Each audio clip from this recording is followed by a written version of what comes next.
Hey, so today I want to talk to you about something a lot of athletes overlook, but is absolutely critical for your performance, and that is electrolytes. So, electrolytes are minerals in our bodies that carry an electric charge, and they're essential for staying hydrated, keeping your muscles working properly, and making sure your nerves are firing like they should.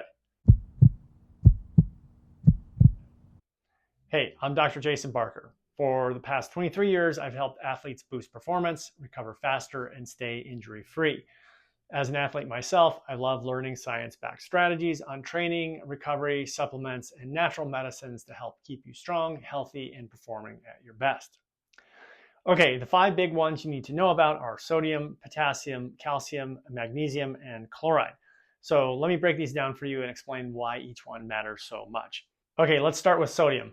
This one's huge for athletes because it controls fluid balance, blood pressure, and is key for muscle contractions and nerve function. So when you sweat a lot, especially during long, intense workouts or in hot weather, you lose a lot of sodium. And that can mean dehydration, muscle cramps, and a notable drop in your performance. So you can easily get sodium from table salt, sports drinks, broths, and salted snacks, of course. So if you're exercising for more than an hour, especially in the heat, think about adding electrolytes or salt tablets to keep your sodium levels up.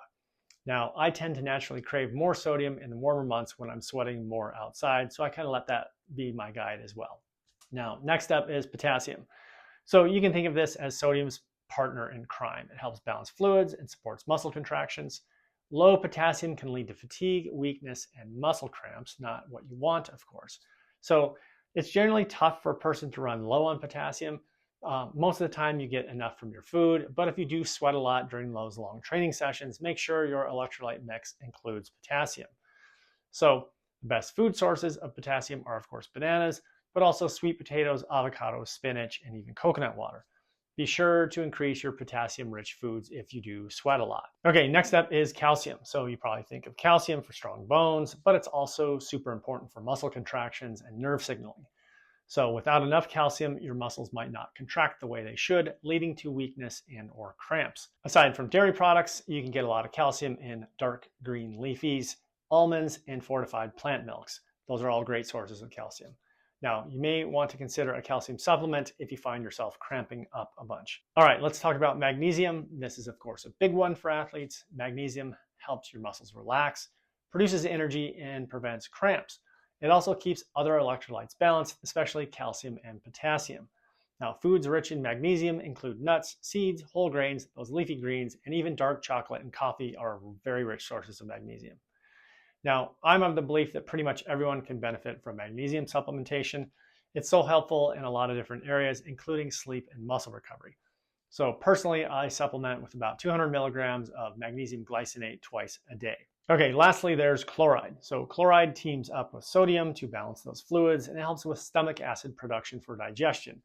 So this is super important because we need a lot of acidity to absorb those electrolytes in the first place. Like sodium, you lose a lot of it through sweat. Chloride is found in table salt, hence the name sodium chloride, and also in seaweed, tomatoes, and olives as a few examples. Now, if you're consuming salty foods, you're probably good to go with chloride as well. It's also found in most electrolyte mixes too. Now, when exactly should you supplement with your electrolytes? Well, you should if you're working out longer than 60 to 90 minutes, especially in the heat.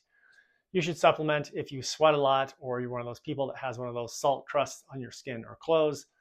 You should supplement if you're cramping or feeling fatigued, especially mid-workout, and supplement if you're training at altitude or in other extreme conditions.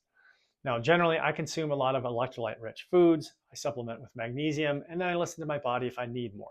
That salt craving is really hard to ignore, and it's an important signal that you need more sodium and chloride, of course. Staying on top of your electrolytes is really important and can make a huge difference in your energy, your endurance, and your recovery. So be sure to focus on whole foods to cover your daily needs, but also don't hesitate to use supplements like magnesium or calcium or an electrolyte mix when you're pushing your limits. I certainly do in the summer when I'm exercising for over an hour and, of course, when I'm sweating a lot. I hope this helped simplify your understanding of how important the different electrolytes are for your training. Also, I'll put a link in the comments down below to my favorite homemade electrolyte drink. It's easy, healthy, and inexpensive to make. So be sure to subscribe for more performance tips and give us a thumbs up. See you next time.